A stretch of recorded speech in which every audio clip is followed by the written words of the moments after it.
Hey guys, welcome back to the channel. Thanks for being here. Today we have another episode of Pay It Forward Garage. If you don't know what that is, it's where I help somebody either with knowledge, with my time, or with a project or something that they don't know how to do. So I'm going to pay it forward and help other people because I have been helped many times in the past along the way to get where I'm at.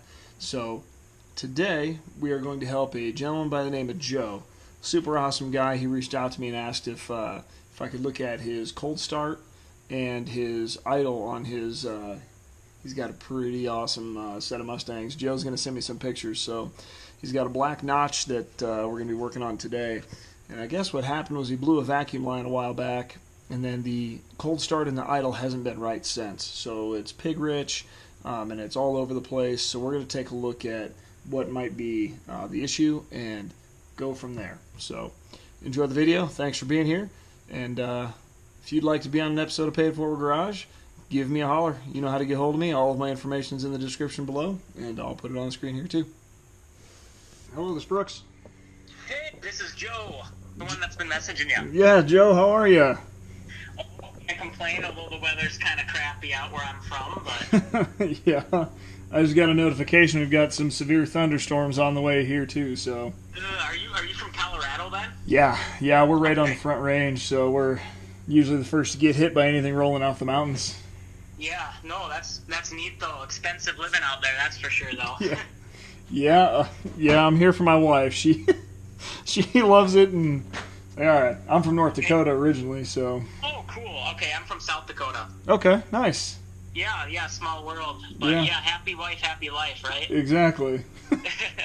So tell me a little bit more about your setup. The pictures look awesome, man. Yeah, so I got it's a 91 hatchback or notchback. It's got Ford Racing block 331. Okay. Custom grinded cam, AFR heads, pretty much the full combo, really. Yeah. And then it's got a Helion single turbo kit with Precision 62, I believe. Okay. With like the double ball bearing journal and whatnot. I actually bought it from my old boss 2 years ago now, so no expense was spared on it. AC still works, and honestly it had been working great, but I was running off wastegate spring pressure for boost at the time. And I have a 6-pound spring in it, and I wanted to bump it up because, honestly, on 6 pounds, it wasn't even working it hard. Yeah.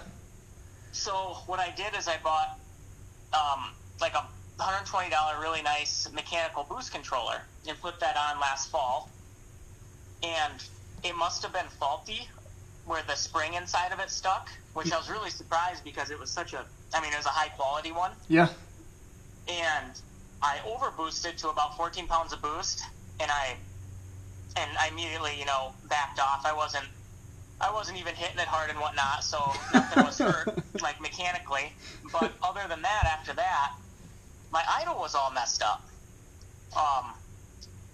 So my first thing was vacuum leaks, gonna check for that, and I'm gonna make sure my wastegate's okay because I just fed it in line. And ended up putting a new wastegate on. Nothing was really fixed with that. And ever since, I've been kind of having that idle issue now. Okay. So and I have done vacuum leak tests. I put a fogger on it, and I can't find anything. So I think it might just need, a little touch-up retune for whatever did happen. Yeah. Well, that's definitely odd. And the only reason it doesn't go faster is because I maxed my injectors out. Oh, man. They rip, dude. I definitely believe in them. I love small block Fords for that reason. Yeah. So I got a smoking deal a long time ago on an entire drivetrain from a 93 Lightning. Oh, sweet. And so my car was a V6 auto, and I was like, well, man, this guy's going to give me a 351 with GT40 intake and heads. I was like, I'll just throw that in my car, and I had it that way for probably 3 years. And man, I tell you what, with the torque of that thing, it would just rip. But I probably I'm all about 351s. If I had the money, to do another one, I think that's what it's going to be. Just 'cause if Yeah. you get the right gear, the blocks are capable of handling 700-800 horse. Oh yeah. So that's what I like about them. Unfortunately, our 302 blocks aren't so nice at that. No. I'm definitely going to test the limits of mine. So mine's a stock block. Everything's all forged internals, and with the nitrous, I'm easily pushing 7. That's awesome. I'm going to so test sweet. the limits of it. That's my plan. Okay, so let's talk some more about the idle issue you're having. So is it having an issue with your warm up and idle, or just idle in general? And what is it, just not staying to an RPM, or what's going on What with the idle? happens is it turns over fine. It starts up just fine when it's cold, but it will remain at like 1,500 to 1,600 RPMs throughout the entire warm-up cycle until it finally hits like 200 degrees where it's normally supposed to set, and then it'll drop down finally.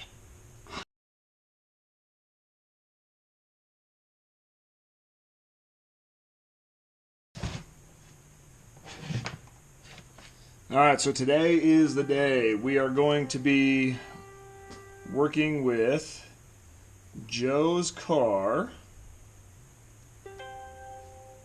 It's craziness at my house, trying to get everybody out the door, everybody ready to go, everything. So I've reviewed Joe's logs, and we're looking through some of the data logs. The issue is with the cold start and idle. So at cold start, it's very, very rich, around 11 to 1. Normally looking for something a little less rich than that. So at idle, you want to be around 14.2 to 14.8, depending on your car. You can run it a little richer than that if you like, but even when it's warm, it's around 13.1, 13.3, which is pretty rich. So what I'm looking at here with the warm-up enrichment is that it's commanding a lot of fuel, but also the main issue that I don't like, I'll bring up his tune here, is the way that the warm-up enrichment is being adjusted, and also the idle duty steps. So you can see, normally the colder it is, the more fuel you need. You can see here that it at negative 40, it's at 140, and then at 15, it's 218. So there's a big jump from this spot to this spot. What I'd like to do is address it. It should be in some sort of a linear type curve graph, something of that nature. Should probably start up here and taper down. This is typically what you'll see. And the other thing I noticed here is that for all of his warm-up enrichment, the percentages jump pretty big. So from like 178 to 139, it goes from 100 to 112, and then from 140 to 102, there's a 40-ish difference in there on the warm-up enrichment percentage to add. When you're adding an extra 38% on top of it, that's a lot. So we'll probably take some of that out there so that it's not so pig rich when it starts. So we go from like 69 degrees to 102, and that jump is 174 to 150. So those big jumps are typically what's going to cause issues with warm up, and that you can see right here. We go from his temperature sensor is reading 91 degrees, and as soon as we hit that threshold where it jumps to 102, you can see the fuel, the AFR goes from about 11.2 to about 11.8. So, and there's a jump there. His coolant temp sensor could also be a culprit too, causing issues, but it looks like, it's reading, and it just goes in a big sweep. So we go from 93 to like 140. So we'll take some fuel out, but still 11 to 1 is, that's just pig rich. I usually shoot for around 12.5 when it's really cold, and then it'll gradually come up to the 14 at idle when it gets warm. So we're going to work on that. The other thing is his duty cycle for the idle warm-up. So we can take a little bit of idle speed out of it by adjusting the PWM idle in the warm-up. So we'll probably adjust that a little bit too.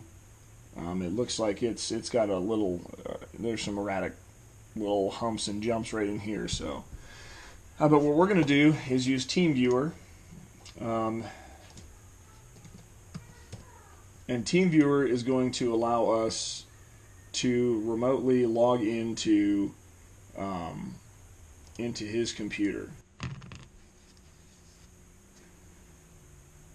Hey, Brooks. Joe, how are you, sir? Oh, I'm surviving, but I'm alive, so that's what matters. That's a good thing. Heck yeah. So, I looked through your log quite a bit last night and also compared it with some things on your tune. Yep. And it looks like the extra fuel that we're commanding at warm-up is what's pushing it, but I'm not sure why it's an issue that just showed up recently. Yeah, especially, well, I guess I've had this since last fall with that vacuum leak. Okay. So I reset the idle when that happened, just so it idled down because when I had that vacuum leak pop, it wanted to idle, 1,600 RPMs. Yeah. Even when warm, and so I had adjusted for that just on the throttle body and drove it like that, for a while, because it wasn't hurting anything. Right. But I did find that vacuum leak, and I believe that's the only one because there's no more, loud ping or anything at idle. Right. Like it used to be. But yeah, I'm kind of interested too. I don't know, maybe if my turbo vanes could be going bad or. Yeah. So the one other thing that's odd that I noted is that so typically your KPA it'll rise a little bit when the air gets warm, but yours starts off around like 40 and jumps up to almost like 70. Yeah. So that's a little odd. And I don't know if that's because of my combination of what I got. I got a nice, pretty solid cam with the AFR heads. But I just don't know. You know more than me about that stuff. Yeah, so that if I'm looking at it on my screen right here, but the other weird thing is your temperature sensor, and I sent you a picture of that last night, where your temperature's reading 91, and then all of a sudden it jumps up to 140. Yeah, I don't get that at all. I don't know. So the other thing that's interesting to note.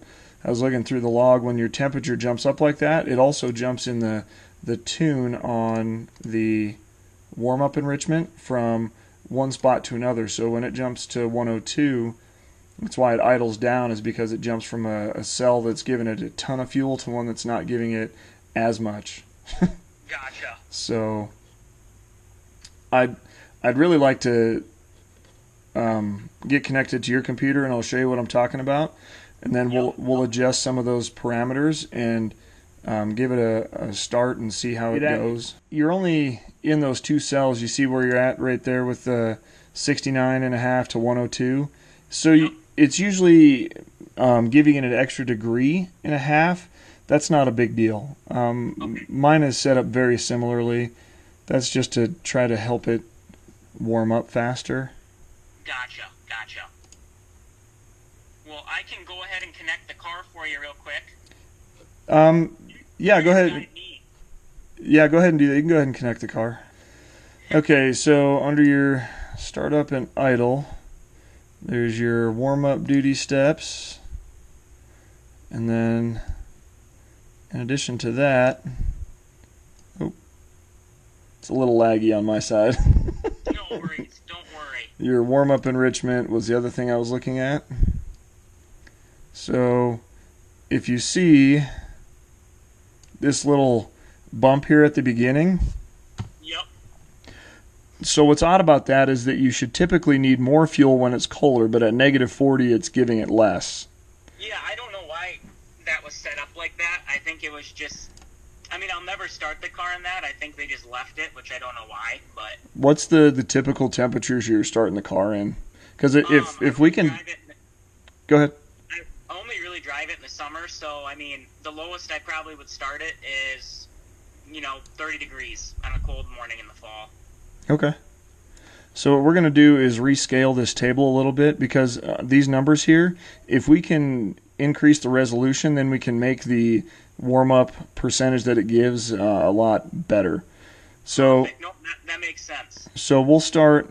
I saw that yours got to like 213 before, I'm assuming, your fans kicked on and the thermostat opened up all the way, and then it brought it down to 189. So 189 is probably where you're. What does it usually have for temperature when you're just idling? It likes to fluctuate between probably 212 to 220 when it's a fully warm. Okay. So we'll leave 100% in those 3 cells there. That way we're not adding any fuel once it gets over 180. Yep. And then in these ones here, so at 140, 112 is quite a bit. What I like to do is go instead of 140, so we'll just make these even numbers so it's easier for us. So we'll go 180. This one will be 160. If you go in about 20 degree increments, it gives you a lot more resolution, and then you've got to start kind of going a little bit different increments here. So that was a 30 degree, 100. Then here we'll go down to 70, 40, 10, and then here we can put something like a -5 just for good measure in case you ever start it up when it's really cold. So that's going to give us a lot more resolution on the tuning side. We'll even these ones up here. So we'll be able to fine tune it right in here where you're normally going. So we're going to start off at about 102 here on the 160, jump up to about 108 on the 130, 115. And so the nice thing is that we'll set these pretty conservative, and then as it's idling up or as it's warming up, we'll be able to adjust these on the fly to get it where we want to. Yep, absolutely. So we'll do about 130 there, 160, 170. There we go. So that's kind of more so what our table should look like. Okay. So now you can see that we've got a kind of a nice linear drop here. It's nothing too crazy. Before it was kind of spiking up and down. The other nice thing about this is that you can just kind of drag these and move them where you want them to if you don't like it. So it's a nice linear pattern. Yep. The other thing is that if you are idling too high, you can adjust this PWM. I don't like how at the beginning it's got this little squiggle here because you need more air when it's that cold. So I am going to bump this up a little bit here. Let's go to 75. And then I always like to check the notes here because sometimes they'll give you like a max that it can start at. Okay, so we'll just go with 80 there. And then some of these little hiccups and jumps in there, those are okay. I typically like to see it more of a sweeping curve as it goes down. Oh, okay. But we'll see how this works. We'll see where our idle ends up as. The other thing we're going to do is we're going to save this tune as something else. That way we can always revert to what we were if this doesn't get us started. Okay. So we'll go right about like that, and so it's a little smoother. If it's really choppy, then in your data log you end up sorry, I clicked off your screen. Yeah, so if you end up where it's really choppy, then you get a bunch of spots in your tune where it jumps, and then it ends up being really goofy. So the smoother the better, just FYI on that stuff. So those look pretty good. We'll burn these. The PWM idle warm-up duty cycle, does that control your PWM idle valve opening? Yep, that's correct. And the more percentage you give it, the farther open it is. So, gotcha. So yeah, if that's really crazy and jumps all over the place, your idle's going to be really erratic. That's why you want to make sure it's more smooth like we've got it here. So I'll usually put some numbers in here that make sense, and then I'll adjust it so it looks like a nice smooth curve. That way it's not going to idle all over the place. Gotcha. So the other thing we need to do is we're going to save this tune as something else. We'll just put in here. So, was that 921, 1027, 35? We'll just put. You might need to go back one before the period. Oh, I didn't see that. Good call.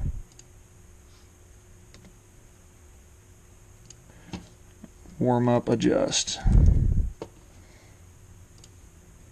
So we'll save that guy. That way, if we decide we don't like it, we can always go back to what you had before. Okay. If you just go up here and say File, Save Tune, it overwrites whatever you've already got. Yep. I do have restore points set, luckily. So. Okay, perfect. So here's where, on your fuel table, I noticed we were running. So you're at about 45 to 50 kPa, and you're right in these 3 or 4 cells right here. Yep, when you first start, and then it creeps up along this path here, and you end up in those 4. So that's what I noticed too. I'd like to get you to where you start and finish right here, but with where your KPA is at, we might have to make some adjustments to the scaling on the side of this table. So okay. we'll see where we end up on that. I'm assuming the fuel that we took out is going to make it drop that initial idle down quite a bit, and also the PWM percentage that we dropped it down a little bit should help also. Perfect. So we'll see where we're at. Are you ready to give it a start and see what we get? Oh, yep, I am fully ready whenever you are. Yep, go ahead.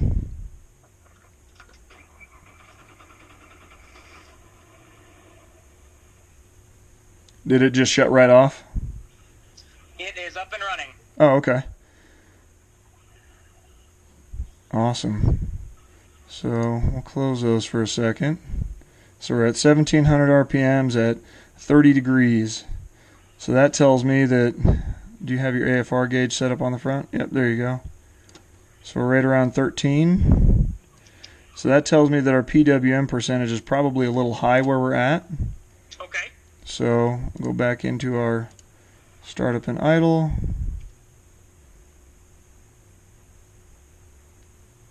Come on.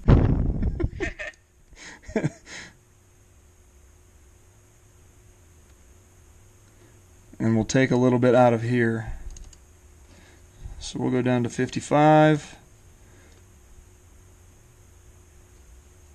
Then we'll bring this one down to 50.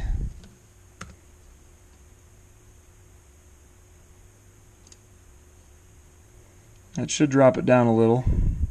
Yep, it dropped it about 200. Perfect.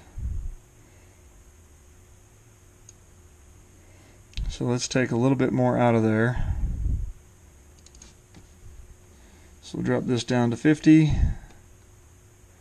We'll drop this down to 45.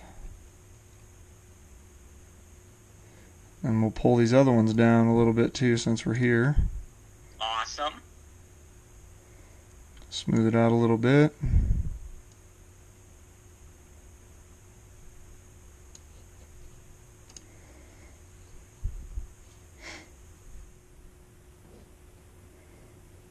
Okay. So 1400. I need this guy to go away for a minute.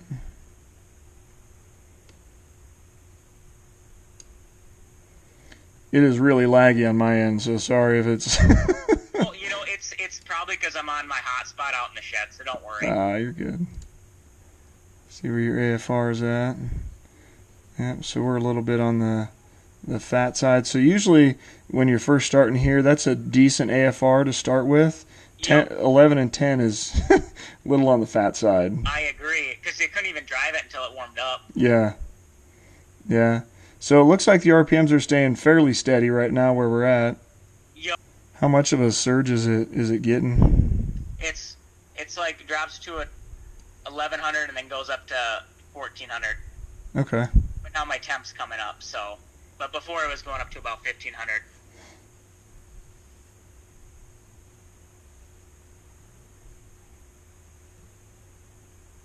I'm just watching your air-fuel ratio and your...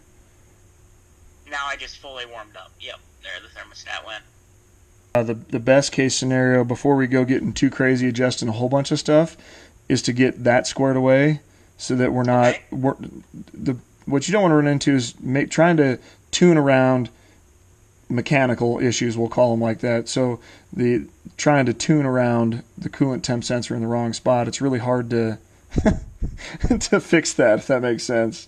Yep, no, I get it. Okay. So, as far as that surging goes, any recommendations for that? So we'll be able to get that squared away once the temperature is monitored. It actually starts going down instead of just jumping. Yeah. So right now it looks like see how your timing's jumping around? Yep.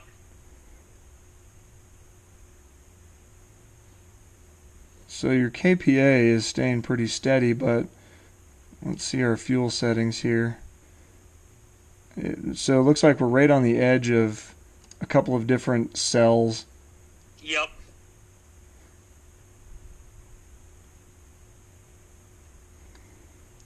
Yeah, so that's where we're idling at, which is fine, but it's challenging because as you're coming up to idle,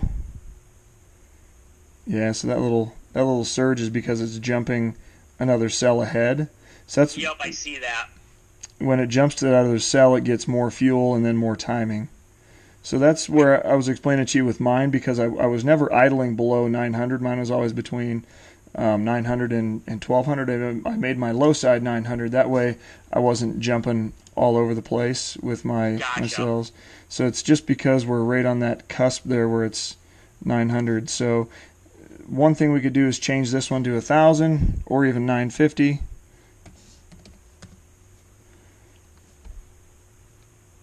And then it'll bounce. See how it's staying in this area and it's not going out past the 1100? Yep, I see that.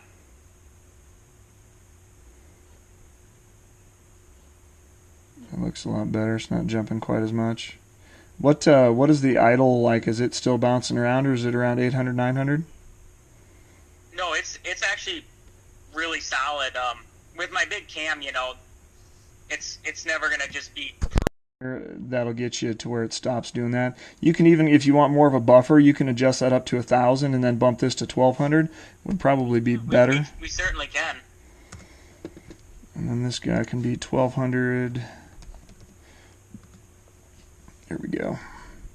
Perfect. That way it'll keep us right in those cells. And now what we can do is, since we're warmed up, we can look at our air-fuel ratios, and you can get that dialed in. That'll also help the startup. So if we're at 13.5, 12.9, if we're in that area, what I like to do to keep my idle a little more steady is to, if you go in your fuel settings and you see where it's idling at, yep. and then we take those and we make them all the same. That way it doesn't have the option to bounce around so much.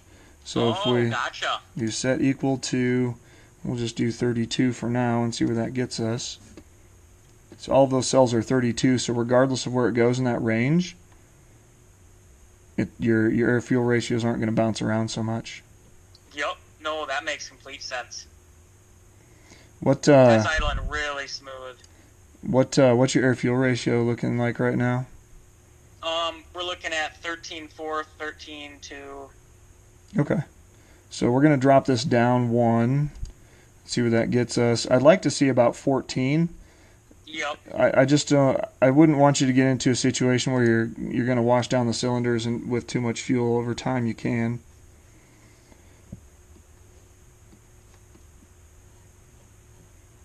How's that? We could take plenty more out, I think. Okay. What's the idle feel like? Is it still pretty smooth? Yep, it is. Okay, so we'll drop it down one at a time and see how it likes it, because we'll get to a point where we don't have enough airflow. So I want to make sure we're. That's looking more consistent in that 13.5 range. Yep. Okay, we'll go down one more. If we can get about 13.8, that would be pretty good. I think that's the one right there. Yup, it's 13.8, 14, 13.6. Yup, right in that range. Okay. Yeah, and since you got a bigger cam, you'll get some fluctuation with that. Yup, exactly. Cool. That KPA is looking awesome right there. Yeah. Yeah, that's a hell of a lot more stable. So my timing even is so much better. Yeah. Yeah, that's also because you're not jumping from cells. So let's look at that too, because when you're at idle, you shouldn't be bouncing like that. That's just crazy. So once it gets there, we'll look at your ignition table, and we can adjust the cells so that we're not bouncing around so much there too.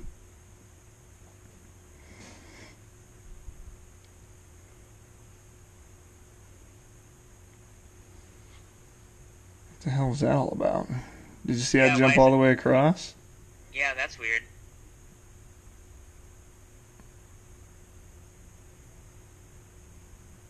Why is it 25 and then 23? So you want a little bit of a bounce back over here. So if you idle in these cells over here and it drops down, you give it a couple of extra degrees so it kicks back up. But with having 25 here and 23 here, that doesn't make sense to me. Okay. If you were going to, yeah, we can make these 25 like everything else around them.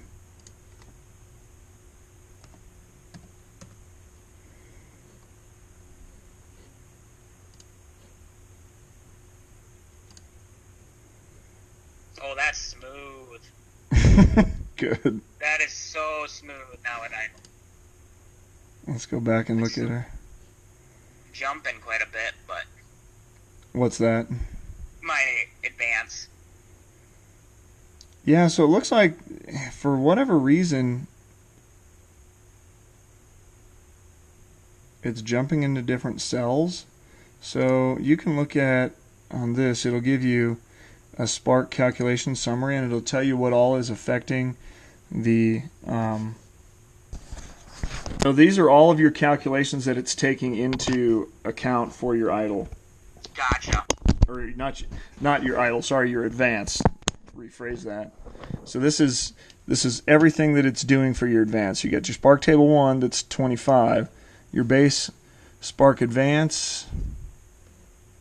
See how all of these are at 0? Yep.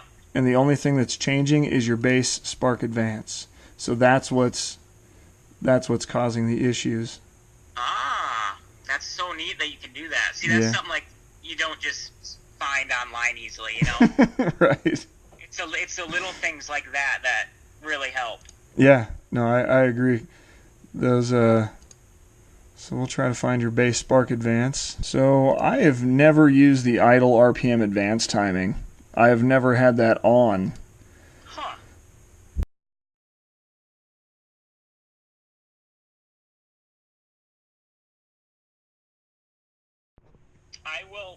We'll chat then about getting that moved over, and we can go from there next time. Yeah, that sounds good, buddy. Just let me know. Shoot me a picture, and I'll mark it up. I'll draw on it where would be a better spot, and we'll go from there. That way we can get the warm up to not surge, and we'll get that stuff dialed in.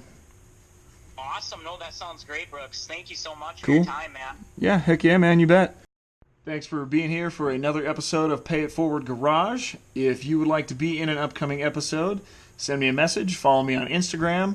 Do what you got to do. Get a hold of me, and we'll make it happen.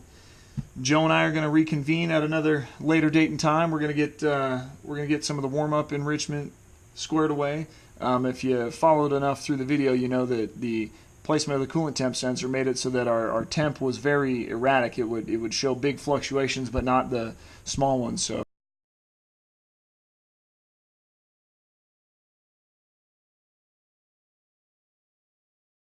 we're going to get that squared away so that we can actually follow the temperature through the warm-up enrichment and get a really good idle so it's not surging.